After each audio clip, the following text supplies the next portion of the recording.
Hello, hello, hello. My name is Joe, And I'm Jordan. and this is Double Trouble Features.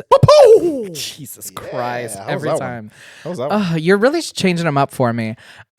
This is the weekly podcast where we talk about all things movies, television, and just what's on these damn screens. So, Guys, just make sure you're subscribing on YouTube, on Apple Podcasts, and of course Spotify. we love a good sub. Yes. But Joe, what are we doing today?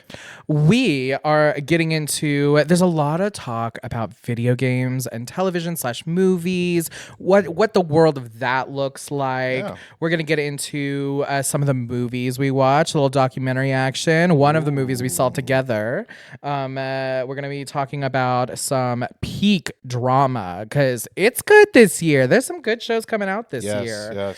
And then we're going to kind of wrap in on like what of our favorite TV shows and movies that we've seen this year so far. Yeah, gotta have a wrap. Okay, so I have a question, Joe. I have an answer. Like I know, like you play games, and if you know me, I'm a huge gamer. Yes. First, what is your favorite video game? I actually don't know that. Ooh, that's a hard one. Okay, so it's the same as yours. That's why I was so shocked whenever I found out yours, Kingdom Hearts. Kingdom Hearts? Yeah, like that's a perfect video game series for the mains. The side quests get a little sketchy sometimes, but it's just any world that's like that immersive that you can play in. That's like my shtick and like what Yeah. I enjoy and the fantasy of it. But like new IP, but taking from that Disney IP, like Kingdom Hearts is always going to be my favorite video game. I think Kingdom Hearts did such a fantastic job of like adding Disney into the whole Square Enix like Yes. world, and so Final Fantasy world, and so I thought that was so brilliant. The reason why we're talking about our favorite video games is because video games are booming right now in the TV and movie realm. They are. I think a lot of people are taking from the mistakes of the past and because I mean, with a lot of these video game TV shows and movies back when we were kids, it was all style, no substance. It was like, we just have to make this look like the video game as much as possible. Yeah. And then just like, maybe we'll throw some lines in there for fun. And it was kind of treated as an afterthought. I don't know. I think The Last of Us changed a lot of that for a lot of people. I would even say The Last of Us. I would say because you have Sonic, which was super successful, and Sonic came out. They're on the miniseries Knuckles, and then they're going to be 3. I cannot wait to see Shadow. Okay, I love Shadow. Like Shadow's my favorite character in that whole entire Sonic universe. I mean, you give Sonic a gun. Yeah. Like what could go wrong? And then like you said, Last of Us, which is fantastic. You also have other shows. Halo season 2 is so much better because they're getting on track with the actual lore and stuff. So I never played Halo, and so trying to watch that first season, those first couple episodes, it was a little rough. I'm not gonna lie, it kind of turned me off. So maybe I need to revisit. Yeah, no. Trust me. First season, yeah, it sucks. Second season, so much better. But so what we wanted to talk about today is just like what should be the next steps. What are some of the newer video games that should be adapted to the screen? Because you also had Mario, which did so well last year. I love Mario. It was a good movie. Unfortunately, I saw it like 4 times. When you have like nephews and stuff like that, you go see it again and again. But see, you just need to do what I do, and every time you watch it, take an edible, and it's like a new movie every time. It's so beautiful and it's so colorful. Yeah, no, super colorful. So, one movie or one show that is already in the works, God of War.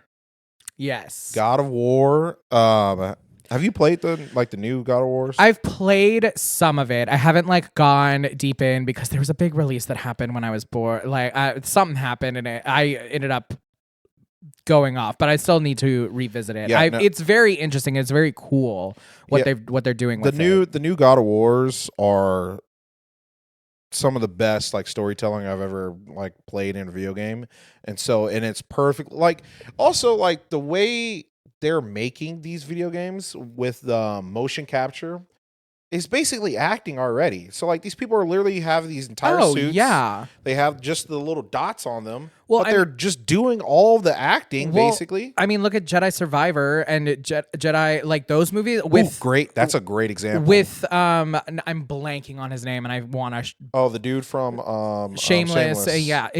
He's a good actor, and honestly, like I remember playing those games and being like, this low-key glow up. I was like, glow up. I mean, he's hot. But I was sitting there the whole time and I was just like, this feels like it could have just been a movie. And you would have been, I would have been happy. So I think every Star Wars fan would be happy if Jedi Survivor was turned into a movie. Oh, for sure. And I actually think that like Acolyte is playing into some of that a little bit. Yeah, I don't know if it's canon.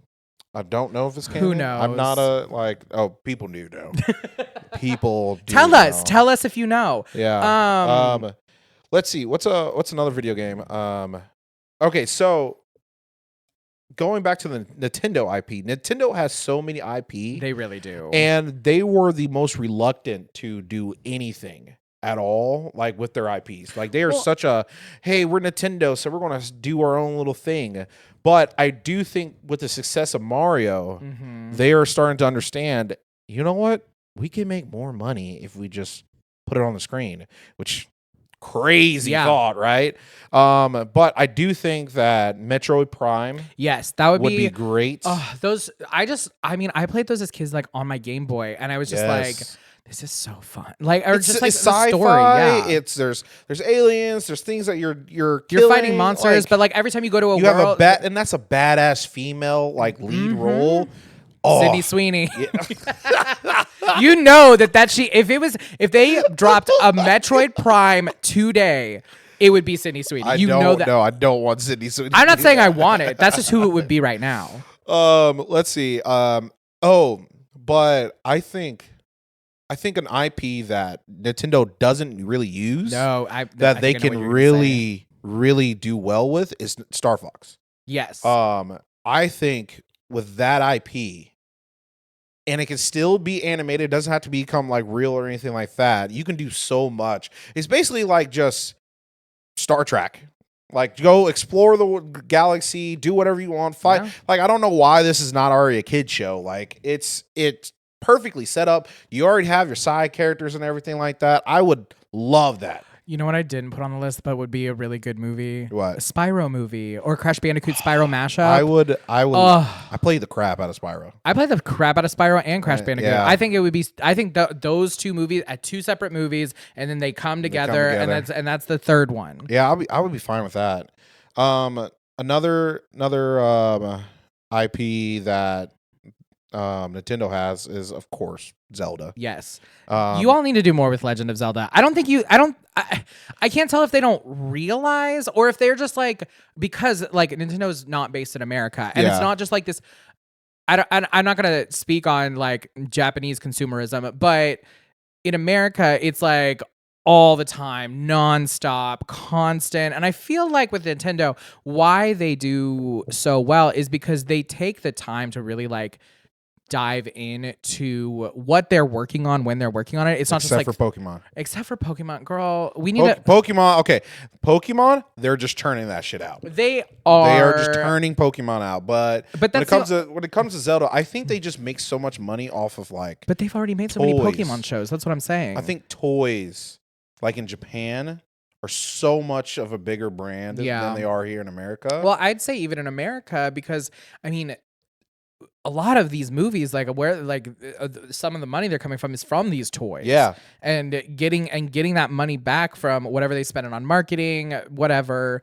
But if they didn't make all that, so it's very, and I mean Disney does this ad nauseum because like if you've watched a Disney movie in the past like 10 years, there's always the little sidekick character, whether it's the chameleon or I was really the star in Wish. The star in Wish, or the chicken and the pig in Moana.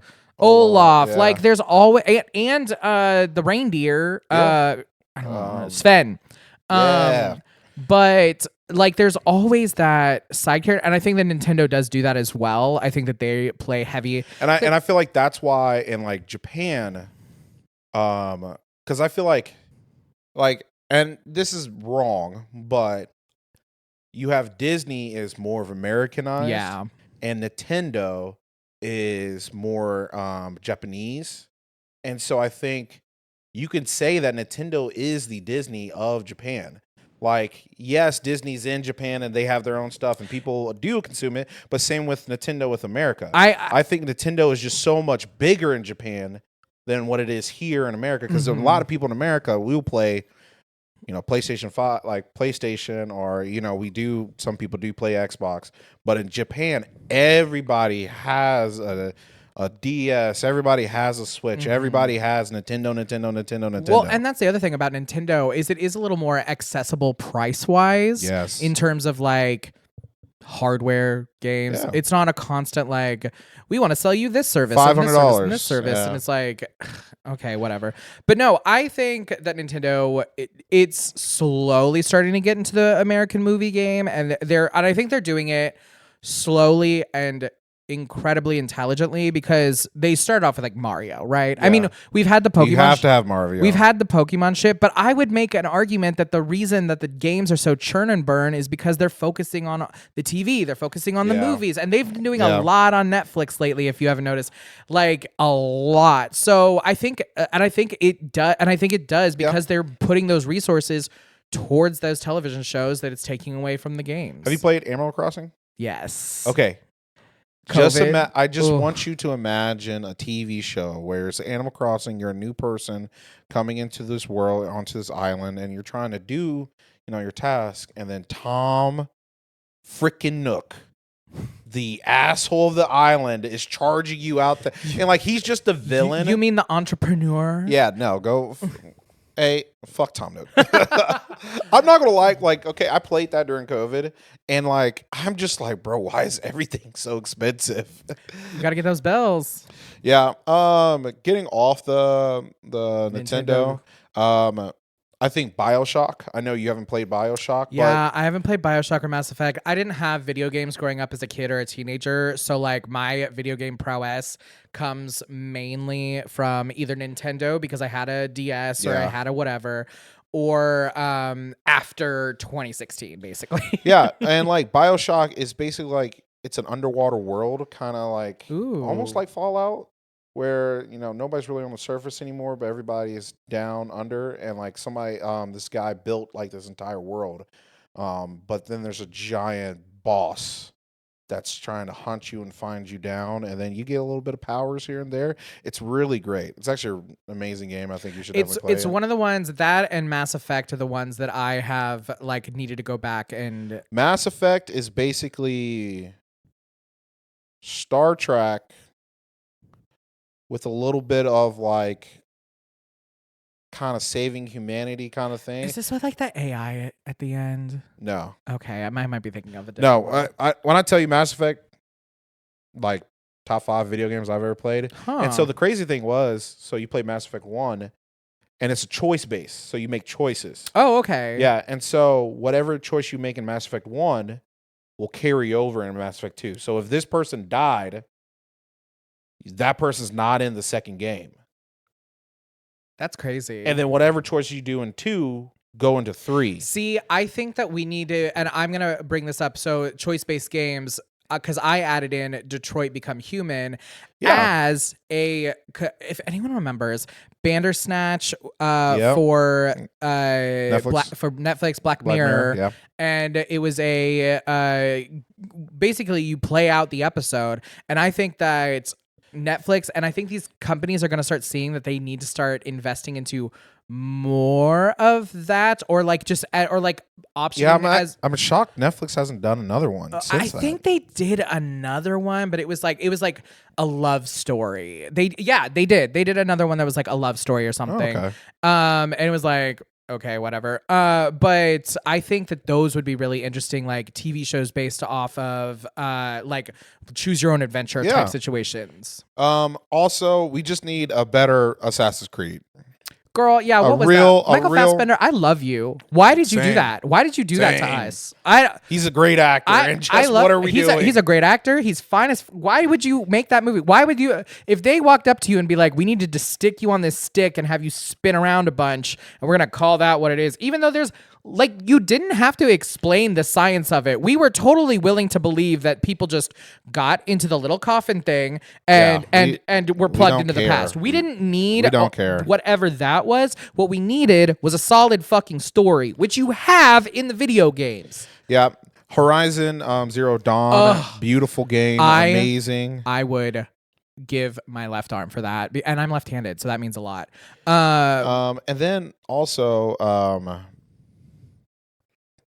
okay, Rockstar is the biggest, like one of the biggest companies. I think basically almost all their IP. Bully is a great. I don't know why we're not doing a Bully movie. Bully is basically teenage, like this bully gets put into this prep school, and basically he has to survive almost in like a Grand Theft Auto style life. Is a video game? Yeah. Oh, it's great. I don't know what Rockstar is. What are you saying? Are you serious? What other games? I don't know what Bully is. Okay, Rockstar made Bully. It made Grand Theft Auto. Okay. And it made Red Dead Redemption. Okay. Those are their big IPs. Okay, well that explains why I don't know who they are. You don't know Grand Theft Auto? I know Grand Theft Auto. I've never played it. You've never played Grand Theft Auto? Okay, here's the thing that you need to constantly remember. I was in a Christian white nationalist school. And they were very anti Grand Theft Auto. They were very anti video games and media in general. Just to make this short, hey, next year when Grand Theft Auto comes out, you're getting it and you're playing it because Grand Theft Auto is the greatest game. Yeah, you get to kill strippers and all that fun stuff. Way more, but nah, that's all I've ever seen. That's all you all ever post. So that's true. Would love to, like, if that's a thing. If you don't want to stereotype of it, like show something else than you killing strippers. That was the other thing. I was like, for a really long time, I was like, I just don't want to kill strippers. Like that doesn't seem fun to me. It's fun though. All right, so we're getting into some of the movies we've seen this week. What have you been watching, Jordan? Again, I like to switch it up. I like to switch it a little bit. You know, I watch scary. I watch some weird stuff. I watch some action stuff. This week I was like, you know what? Let me watch a documentary. I was on Netflix. I was like, what's in the top 10 right now? And it's this documentary called "What Did Jennifer Do?" I've been seeing it. Jennifer Did. I've been hovering over it for a while. I'm excited to hear about it more. Okay, don't be that excited. I would get so documentaries are kind of different. Because you want to tell the truth, you want to, especially if you've already heard of it. How do you make it an engaging for a time? Yeah. What's your favorite documentary? My favorite documentary. All right, that's a hard question. All right, now I was like, I'll think about it. God. All right, I know mine off the top of my head. What's yours off the top of your head? Ugh, anyway, have you seen it? No. Okay, so don't at me if you haven't seen it. Watch the documentary. It's on Netflix. It's 5 episodes. Each are an hour and a half. Watch it. No. Okay. Anyway, so this one, it's about Jennifer. All of a sudden you get ring, ring, ring, ring, ring, ring. The police pick up and it's just like, oh my God. I hear her pop, pop. My dad's downstairs. I think there's people who are robbing me. My hands are tied right now behind my back. I need you guys to help. So the police get there and mom's dead.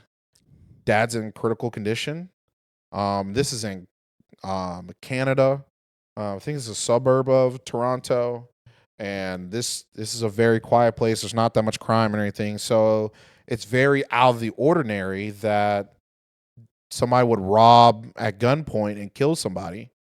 It's kind of nice to know. I'm not saying, but you know, Americans have a reputation. It's nice that this didn't happen in America for once. Yeah. Not saying it's nice that it happened, just that it didn't happen in America for once. And so Jennifer is an Asian family. I think I'm not even going to speculate. It's an Asian family. And so dad works very hard, works at the factory. Mom also has a job, so they're a middle income kind of family. They're not rich or anything like that. They have decent money, but like not outside their means or anything like that. And so the officers are like, "Hey, Jennifer, like, okay, tell us what happened." And so she's like, "Yeah, I got handcuffed. They went into the door, they handcuffed me, and they killed my mom." And then they're like, "Oh my God, like, we're sorry for all that. Who do you think had done it?" Um, More racism happens. She says 3 Jamaicans. She said 3 black guys with dreads came in. Oh my God. And like at that point, the second she said that, I was like, this bitch is lying. I was like, this bitch is lying. I'm not believing that 3 random Jamaicans just come into your house and just rob you. Okay? And then kill your mom. They try to kill the dad. Dad's in a coma. What did they just like recently go on a Jamaican vacation? And she's like, you know what? Who would be a great fall guy? The entire country of Jamaica. And then they just leave her upstairs. Now, my biggest thing, and eventually in the documentary it gets to like, why would you leave her alive as a witness? Okay. So, here's, and like, this is all there. So I'm just going to tell you what happens. Basically, she dates a drug dealer. She's dating this drug dealer. We've all been there. And parents don't like him because he's a drug dealer. Fair. She graduates. They went to high school together. What kind of drug dealer? Like, he sells like weed. Like he's not like a top like he's not cocaine or like anything like that. But so selling, like, he sells drugs. Parents know. She graduates high school. What happens is her parents are like, okay, like, you know, typical Asian like family. Hey, you're going to be a doctor. You're going to be this and this and that. And she goes to a very good school. And one of her friends was like, no, like everybody got A's, maybe a couple B's. She was not the bright one in the school. And so she couldn't get into med school or anything like that. So what'd she do? For 4 years, she lies to her parents about going to school. They drop her off in Toronto, and she's just like fucks around. And then they pick her back up. And then she even photoshopped a degree. Where does she live? Suburb. Somewhere in Canada. Oh, wait. So she was like commuting to school? Yeah. Oh. Yeah. So like she would Photoshop like grades, would Photoshop student loans and stuff like financial aids, like Photoshop all that stuff. And she still wanted to date the guy. So she was trying to date the guy in secret. Eventually, parents found all this stuff out and was like, fuck you. And just like, you have 2 choices. You either choose him or choose us. She chose the parents.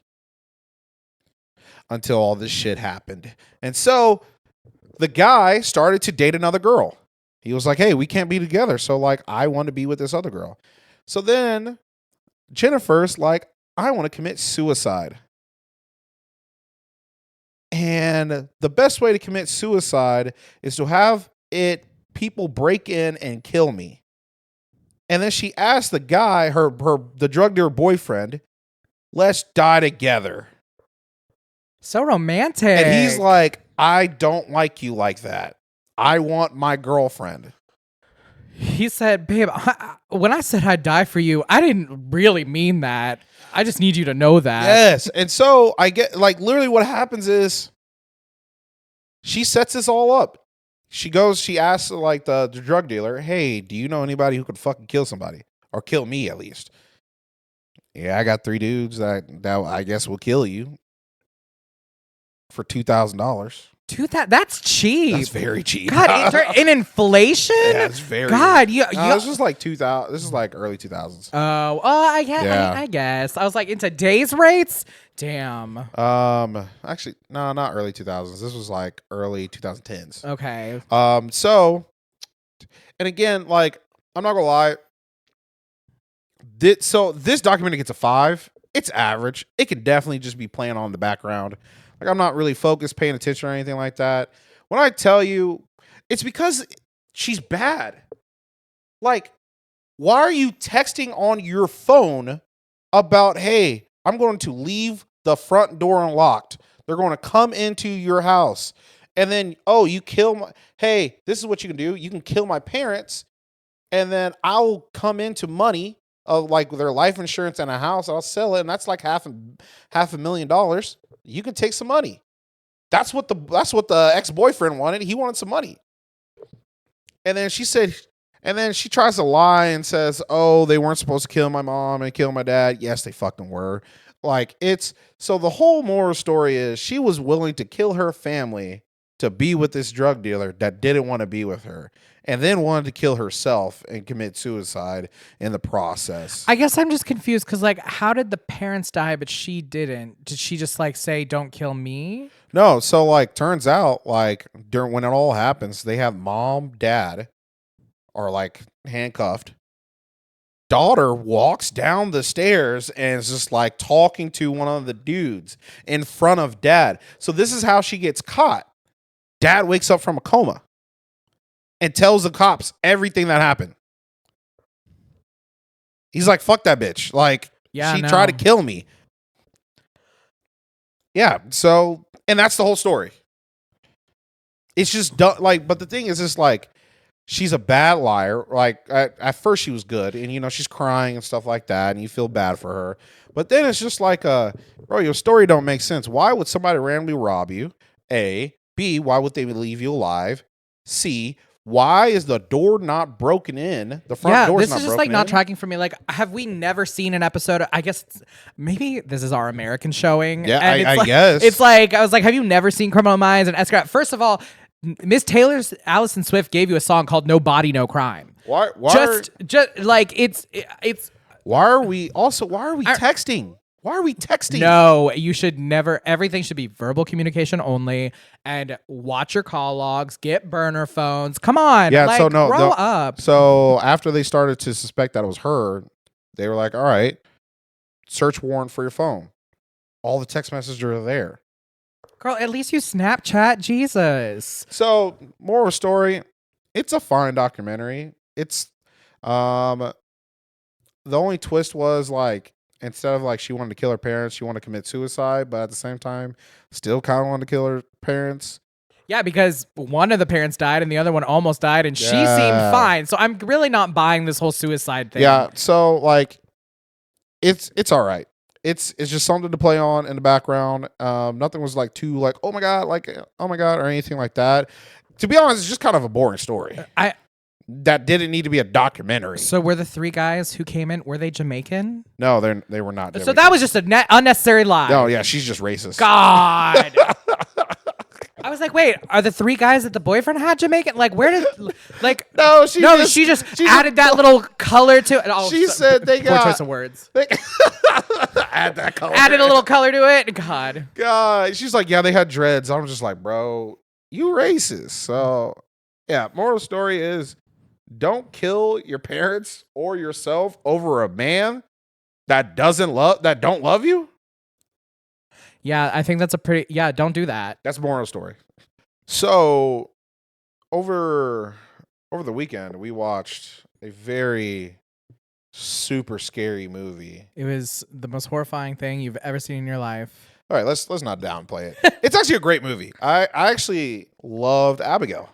Abigail was perfection. We actually saw it together on Friday, and this is my movie choice of the week, but obviously we saw it together. So what's really interesting about this movie is it really is like the trailer was perfect for it, because this movie is exactly what you think it is. It's a group of criminals kidnap a little girl. She turns out to be a man-eating vampire. But see, I think like I would push back if I didn't see the trailer and just saw Abigail. I think I would have liked Abigail way more. I meant storyline wise, not tonally. Okay, yeah. Because definitely it's a lot. See, here's the thing. with the movie Abigail, it is about a little girl vampire who's just like eating these like top rated assassins, tech people who are known for committing crimes. Like this is their job. Or anybody who's just against her father. Yes.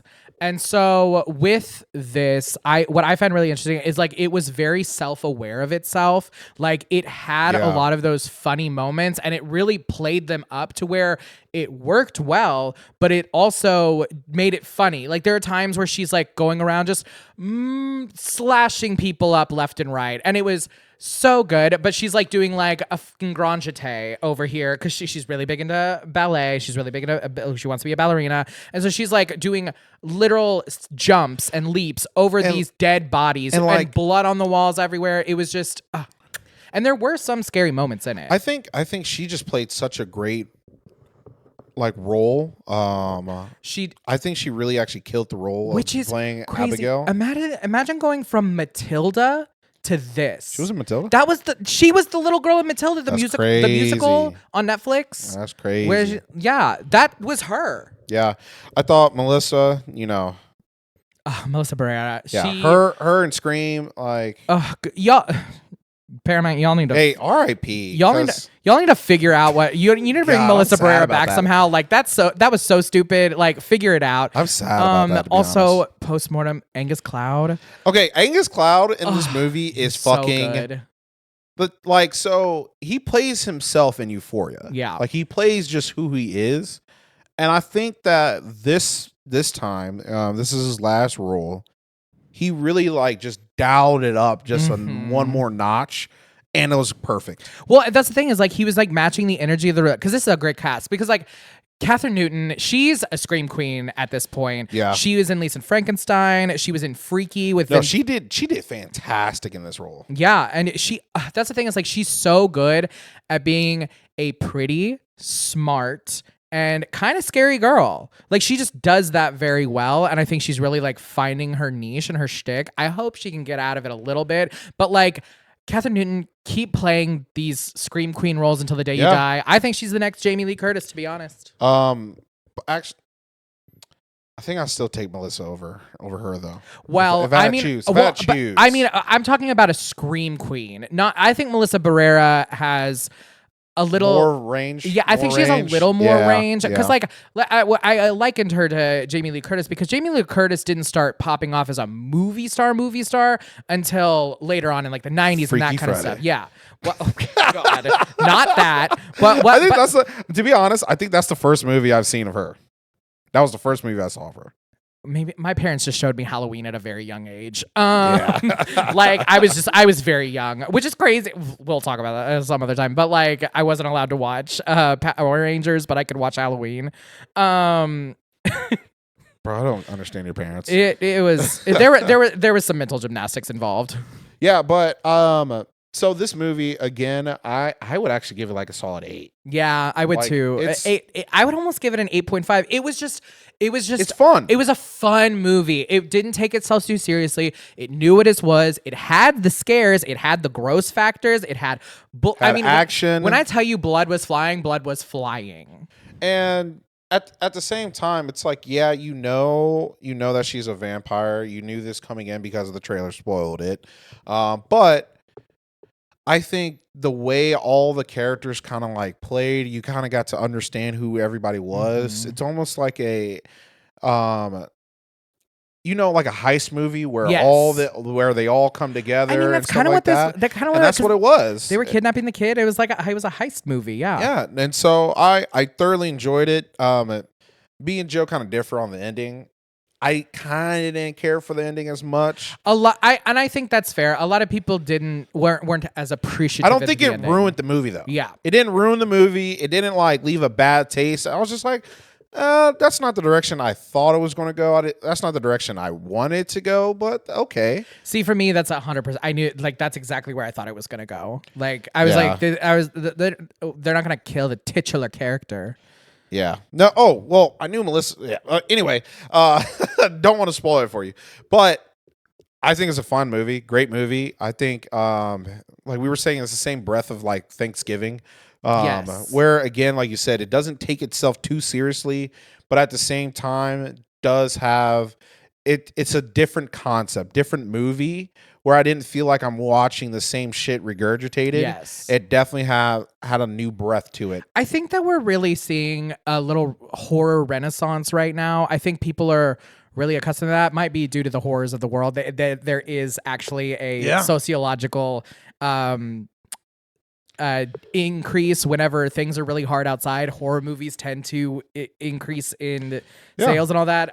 But it's just really interesting that we're seeing all of this. But and also Dan Stevens, he was kind of an annoying character, but that was the point. He was an annoying character. And so like it looked like he was supposed to be a fucking Yeah. jackass.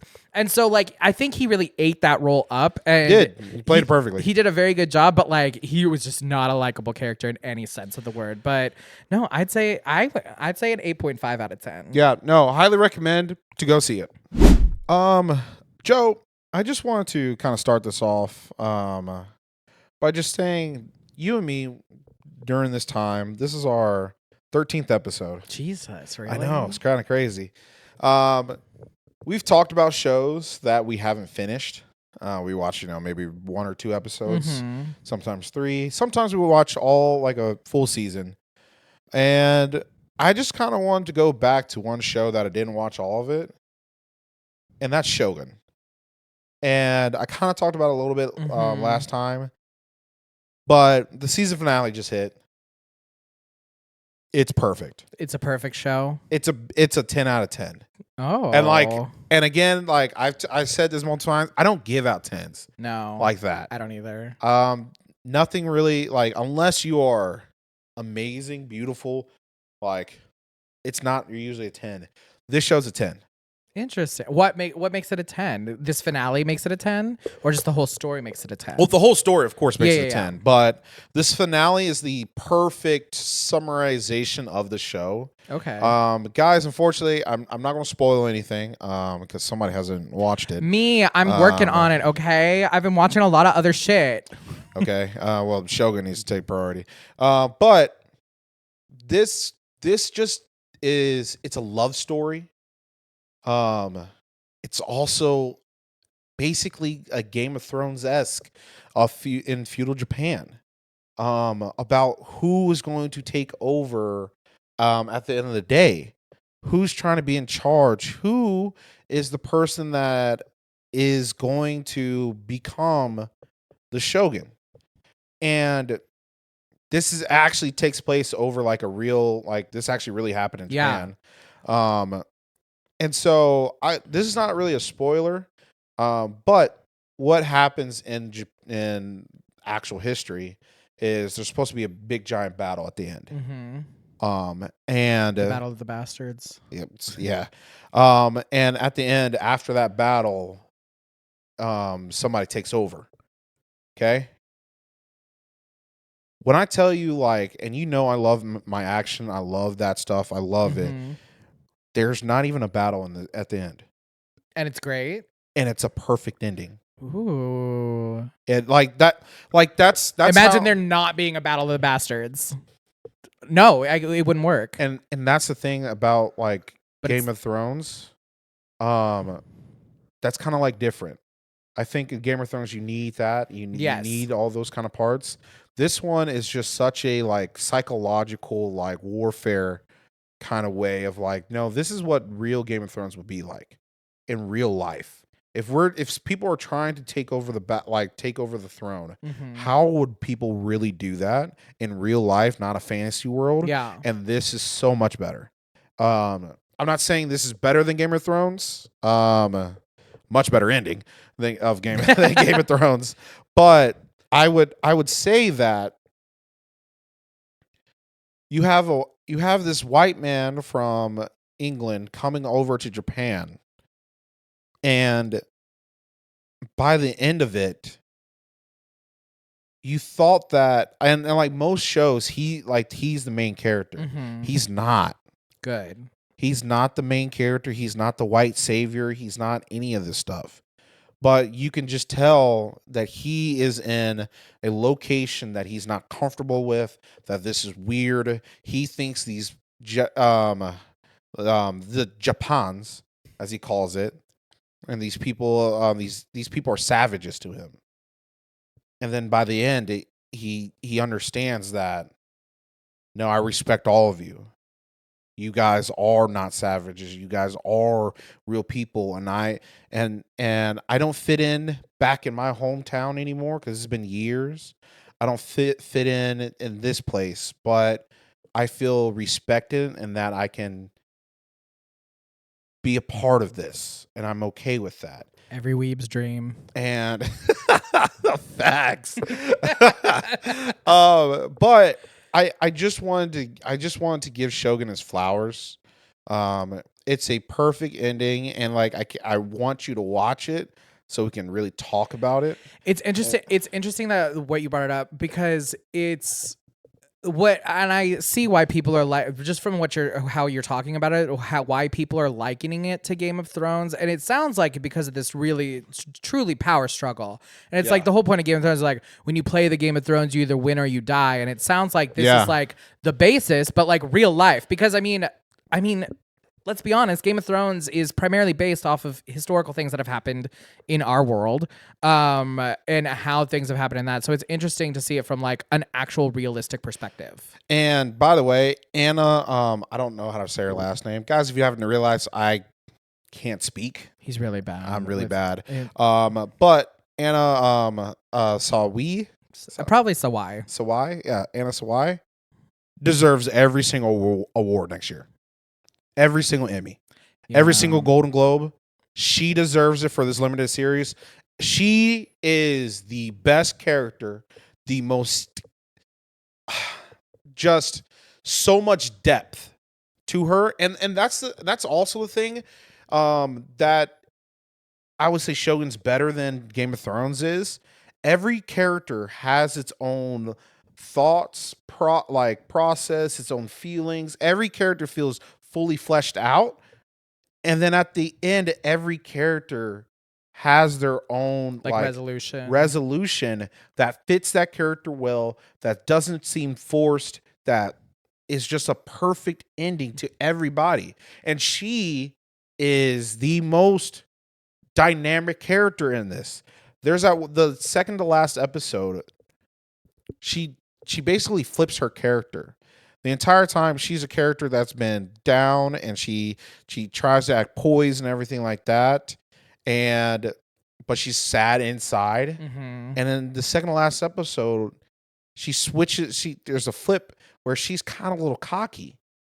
And when I tell you that Anna plays this role so well,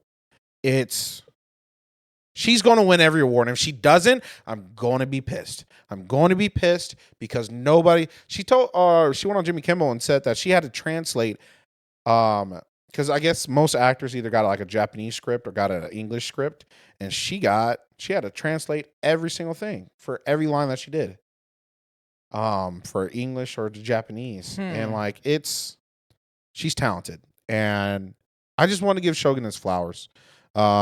We do watch these shows, and we don't just stop at those 2 episodes. We actually do fully watch these shows, and I just want to say, I only can see a couple shows topping Shogun this year. But this is probably going to be best limited series, and it's up there on like in the Mount Rushmore, I would say, of limited series. All right, fine, I'll watch it. Alrighty, so up next we have my show that I watched this weekend, and when I tell you I watched this entire show in one day, it's only 8 episodes. Jesus. It's only 8 episodes, and they're like half an hour, so it's like it's like not crazy, but good God, this show is insane. So what it is, it's about this guy. What's it called? Sorry, Baby Reindeer. Okay. This show is called Baby Reindeer. It's on Netflix. It is a masterpiece. So what it's about is this guy is a bartender / comedian. He moved to London because he wants to be a famous comedian. Like, that's his thing. But he's like not a really good comedian. It's like jokes and props and like that kind of thing. He's like, oh, let me, and he'll like throw something out into the crowd. Being Like, honest, I think British humor is so different from our humor. yeah, It's just not as funny. but like Way more dry. But I mean, it was like a point in the show that Yeah. he was like not a great comedian. So he was like working at this bar, just kind of living his life, whatever. And then this woman just comes into the bar and she's like very disheveled and she's a larger woman and he's just like, he sees her, she comes up to him and she looks at him and he's like, oh, well, blah, blah, blah. They're talking and he's like, do you want anything? And she's like, well, I can't really afford anything right now. He's like, well, I could just get you a cup of tea, just because he wanted to be nice. He wanted to be nice to this woman who was obviously lying to him, because she comes in and she goes, I'm a lawyer. This woman is not a lawyer. She doesn't look like a lawyer. And like, that's like the whole thing. Are you fat shaming? No, it's more her tone and the way she spoke and also her spelling. So he does that. They ended up like talking, and so then she just starts showing up every fucking day. Every day she just starts popping up every day, and then she finds his comedian website and gets his email and just starts sending in emails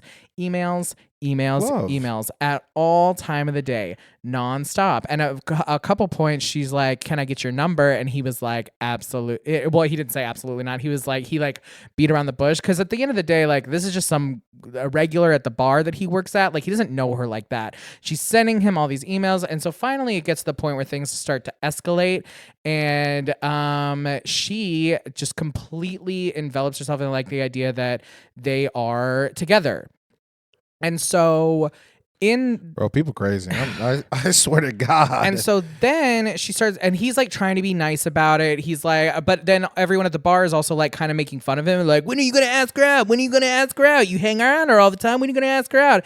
And he's just like, no, thank you. We're just friends. Like, he tries to be nice about it. Yeah. But then she just keeps sending him all these emails, and it starts to up the ante. It's non-stop, just stream of consciousness, random emails in the middle of the day, like all throughout the night, and he's just getting them. Ding, ding, ding, ding, ding, ding, ding, all this stuff.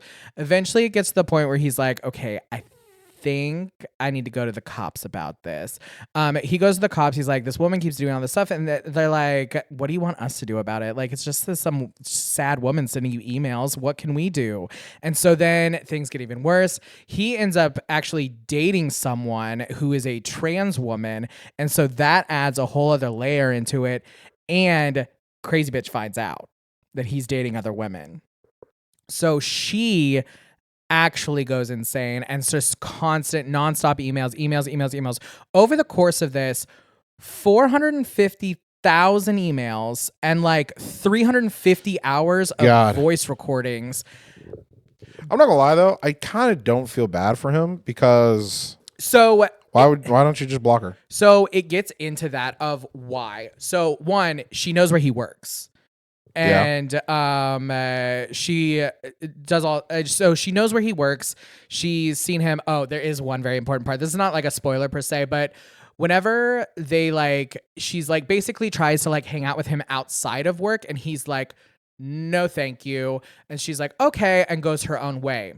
He follows her to just like see what this person is like outside of it, like to see where she lives, to see if she's really a lawyer. So he goes and he like looks in her window, and that's kind of what actually starts all of this. I forgot about this part. That's what actually starts all of this is he goes and looks in her window, and she thinks he's interested. And so she just starts throwing it at him like crazy. And he was like, no, all this stuff. Like, it wasn't me. And she's like, but then she kept throwing it back in his face. He's like, if you don't care about me, why did you follow me home? Why were you looking? Because I'm nosy. So then what really sent everything over the edge is he's showing his boss. He's like, we got to ban her from the bar. We can't do this anymore. Like, do you see all this crazy shit she's sending me all day, every day? And he goes, well, what about this email where you asked her for anal sex? He goes, I didn't do that. He goes, well, now you did. And actually like sent an email to her asking for butt stuff. I'm not going to lie. would instantly fight my boss. I would have I would have easily rocked the shit out of my because boss. he's obviously, but nobody takes him seriously. That's the thing. Nobody is taking this man seriously that he's in danger, even though he finally decides to look this bitch up. It turns out she is a serial stalker and she has been to prison before for stalking people. man. And You just spoil it? no, that's not the spoiler at all. So it just kind of goes on this crazy ride of like how he handles this with his new girlfriend who's trans, how he handle like why he's even doing this in the first place. Because a lot of people ask, well, like, why did you let it go on so long before saying anything? Like, that's the premise of the show. And the thing is like, he's like, I'm a man and she's a woman. There's one point in the show where the cop is like, there's literally nothing we can do because she's not threatening you. She's just kind of harassing you, but it's email. So like what constitutes harassment in an email? Threatening. And he's like, but she's talking about masturbating in them. And if a 40-year-old man was sending a 20-something-year-old woman emails about masturbation, it would be a lot different. And the cop goes, but that's threatening. Oh, okay. And so, and it shows a complete light bulb. Yeah. It shows just a complete lack of like understanding about men in these situations being stalked and how these are affected. I'm not gonna lie, it's my biggest fucking fear because I have had creeps on the internet, like fully just like, I mean, I've shown you some where it's just like, hey, hi, hey, hi, hey, what's up? How are you doing? How's your day? And it is scary, but like either I block them and they go crazier, or I just leave them on red, let them keep doing what they're doing. I just never answer. Like, what's a good answer for this? Because in the online digital age, you can stalk anyone. So what's really fucked up about this show, it goes into everything. There's a lot more that happens. I just gave you like the tidbits, little pieces of it. This is a true story. Oh, this is a 100% true story. Oh. And not only is it a true story, the guy who it happened to is the main character in it. Oh. Yes. So he is going through all this thing. So there's a lot of other stuff that happens in this that's very deeply. Hold on. Low key, good for him. Yeah. He was like, yeah, I want to be a comedian, so like blah blah blah. Got a show. Yeah, no, he he got all of it. I mean, it first started off as like a one-act play that he did himself, or like a one-man play that he did himself. So like he sold this story all the way up to Netflix. So it's really good for him. made it the best out of what the situation was. You know what? Some things are blessings. He did, and I did look this up. He did say that the stalker, he's like, she didn't look like this person. She didn't act like this person. We went very far out of the way to make her not physically represent in any way the person that actually did this, so no one would really know who it was. Why?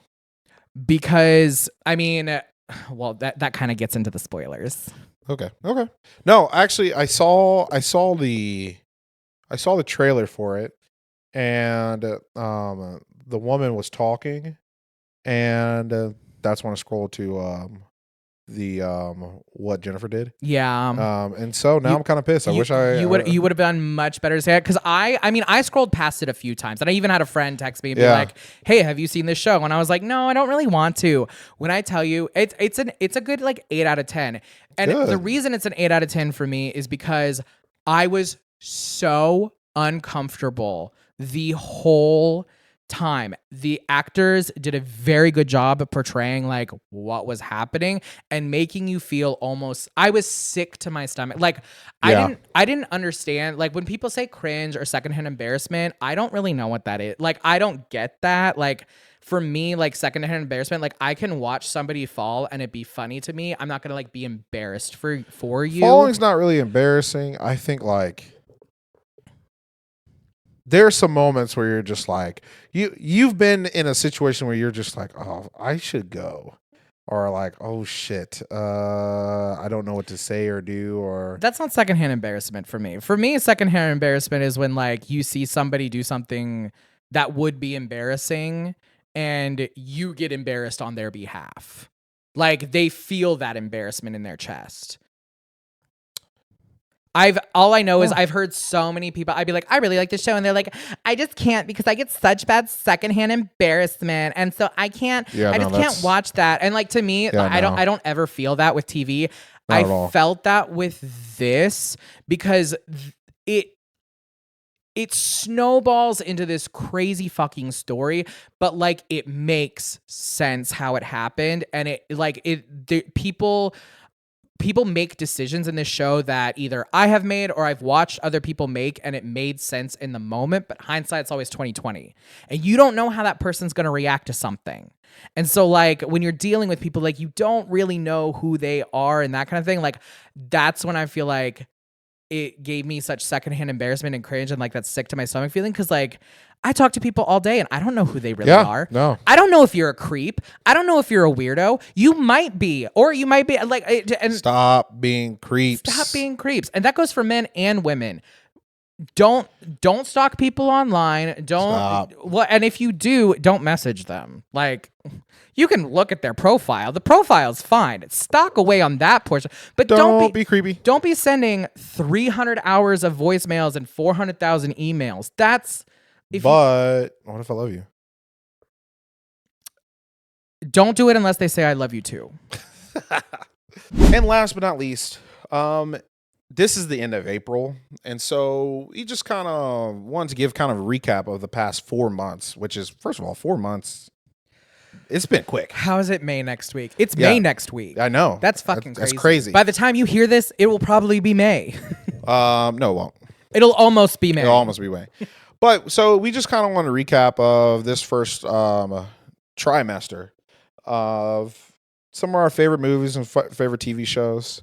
I just want to go first. Yeah. Favorite movies. Number one's Dune. Dune 2. Oh, did you put these in like actual order? I actually put them in order. Oh, I did listed not. some shit. I just listed them. Yeah. I did a little bit of an order. The top ones are at the top. But Dune 2 is definitely my favorite movie. It's not even close. Civil War. It's also a great movie. Civil War is also on my list. And Dune 2 is as well. Though both movies are just they're just good movies. Good fucking movies. But Godzilla, again, like some people are going to hate it. Some people are going to like it. It's just fun. It's a fun fucking movie, and I enjoy it. I still really need to go see that. Yeah, we'll definitely go see it. Monkey Man. I'm going to talk about it in a future episode. I've heard it's really good. Oh, and I've heard he's so hot in it. Sure. I'm just saying, like, my side of the internet is nonstop talking about how hot he is in it. So they just really did something for everyone in this movie. No, it sounds like it's a fun movie. Very, very John Wick-esque. Mm-hmm. A lot of killing, a lot of fun action. It's, again, sometimes you just need it. And I'm not going to lie, Abigail. Abigail's on my list. Abigail too. would be my top 5. It's up there. It's a good movie. It's a really good movie. My honorable mention, though, for movies, Madam Web. Hi, Petty. Because it's the funniest movie I've ever seen. Madam Web was also on my list because it is it was a moment in culture. We needed it. It was perfect. It was great. It was a good bad movie. Yeah. Yeah. What are your favorite movies this year? I mean, a lot of the ones that you listed, I didn't realize this was a top 5 situation. I just started listing movies. Yeah, if you want, you need to start just writing top 5 if you want me to do 5, because I will just keep going. So for me, I think Mean Girls is up there on the list. I think it was a great movie. It was a great iteration. It was really fun. I'm just a slut. I think Great's pushing it. I'm just a slut for Renee Rapp. It's great because of Renee Rapp. She was great in it. Therefore, the movie was great. Anyway, sure. You're gonna say it's not great, whatever. Going down at Dune 2, Civil War. I put Late Night with the Devil, Abigail, and Lisa Frankenstein. Yeah, you're in your scary era. Like I said, you know that I have like a Shudder account, right? Like I love horror movies because you're depressed. And yep. Have some demons that you need to. I mean, when I was growing up, like we would turn off cartoons and switch it over to Sci-Fi Channel and watch horror movies. You need. But like I said, it's just earlier in the episode, I said it's a really great time for horror. It is. If you're a horror fan and you haven't seen Late Night with the Devil, Abigail, and Lisa Frankenstein, go do it. Super fun, super just kind of kitschy movies that like bring back the idea of horror, but like add a little fun to it. And then last but not least was Madam Web, because it was just It's so bad. It's hilarious. It's just like a good bad movie. I wish it was almost like Napoleon, because Napoleon Dynamite knew what it was doing in the fact that like is a good bad movie. Like, but that meant to be a comedy. it was supposed to be a comedy. Yeah. Madam Web is not supposed to be a comedy, Yeah, no, but it no. sure fucking was, because I laughed my ass off. Favorite TV shows of this year? I just talked about it, but Shogun. It's easily number one. It's not even close. Not even close. But Fallout is really good. Fallout is really good. Are you caught up? I am not. I'm almost done. I only got 2 episodes left. God, and it's just I don't know how to explain it. They just did it very well. Yes. Because there's like practical effects, and there's It's a great TV show. You are needy. X-Men 97. Fantastic. I think X-Men 97 is going to reinvigorate animated superhero shows. I think that this is what is going to be like. I think this is an example of what animated superhero shows could be. Yes. And should be. Because what I really like about it is they don't handhold you. If you don't know what's going on, go look it up yourself. You should have already known, nerd. Go watch it again. Do whatever. But like, they are not holding your hand. Like, they just pop over to the Shi'ar Empire, and if you don't know what the Shi'ar Empire is, go Google it. And so that's my favorite, I would say, animated show. My favorite anime. Different. It's Japanese. Solo Leveling. Again, that is top tier, and it's going to be, once it's done, it's going to be one of the best anime of all time. I'm just telling you guys. I agree, because I watch it. You got me onto it. I'm hooked. And toughest time I had deciding what was my favorite competition reality show. I had The Trust. I had Deal or No Deal Island. I had Tournament of Champions. All fantastic. I'm watching Top Chef right now. Love is Blind is mine. I would say it's not because it's great, it's good. It was a moment and entertaining. It was very entertaining, and that's why I would put it in number 5. I think Love is Blind holds a very specific place in the social lexicon of like how we deal with each other in dating. Yeah. What were your favorite? Jesus, I kind of went crazy. I didn't realize this is a top 5 situation. Nope. We're just gonna go through. We're just gonna go through this quickly. On Amazon, Has Been a Hotel. If you haven't seen it and you have religious trauma, go watch it now. Fallout is one of mine. Invincible is also one of mine. I love Fallout. I think it's great. Sci-fi. If you like superheroes, Invincible is a great take on superheroes. For Netflix, 3 Body Problem. Fantastic sci-fi show. It gets a little cerebral, but if you can just like power through a couple really tech heavy scenes and like that like lingo heavy scenes, great fucking show.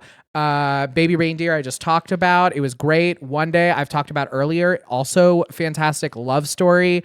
Heartbreak High. If you ever watch Skins UK, not the US version, fuck that version. Watch Heartbreak High. It is similar, not as dark, but it does go into very dark places. I bust my gut laughing at this show. I think it's so funny. It's so good. It's so witty. It's so just sarcastic and super queer, super fun, but also dealing with like all the different things. It's just like really fun. Disney Plus, X-Men 97, we talked about. Stars, Mary and George, I'm probably going to talk about next week. Great fucking show. If you like gay historical bullshit, this is the show for you on Stars. Apple TV Plus, Palm Royale, beautiful. Crunchyroll, Solely Level. We talk about. Can you scroll down a little? Just a little. Okay, there we go. And then last but not least, Peacock. Trader Season 2 is perfect reality television in the idea of produced reality television shows in competitions. It is forced drama for the sake of forced drama. And that's all I'm going to say about that. House of Villains Season 1 technically came out in 2023 on E, but nobody watched it. And now it's on Peacock in 2024. If you want another good reality show competition, but like from everyone from the past, Omarosa is on this show. Tiffany HBIC New York Pollard is on this show. Everyone is on this show. It's beautiful and they hate each other. Bobby Lights. You have Corinne from The Bachelor. People from Love is Blind is on this show. It is the multiverse of madness of reality show competitions, and everyone should watch it if you haven't. And last but not least, I'm just gonna say this: Chucky season 3. If you like horror or you're into Chucky, watch this show. Watch it tonight. It is wrapping up all of the storylines that were left loose ends from all the horror movies. And because the Chucky series got a little crazy there for a second. Like once it got to like Cult of Chucky, we went a little off the deep end. So this show is really like wrapping that up and tying loose ends, but also really upping the ante because season 3, Chucky has infiltrated the White House and he is after those nuclear codes. And that's all I'm going to say. See, that was quick. All right, guys. Again, we're Double Trouble Features. We got all the movies, all the TV shows, and Joe can keep going if he really wanted to. Yeah, I could. But I'm Jordan. And I'm Joe. And this is Double Trouble Features.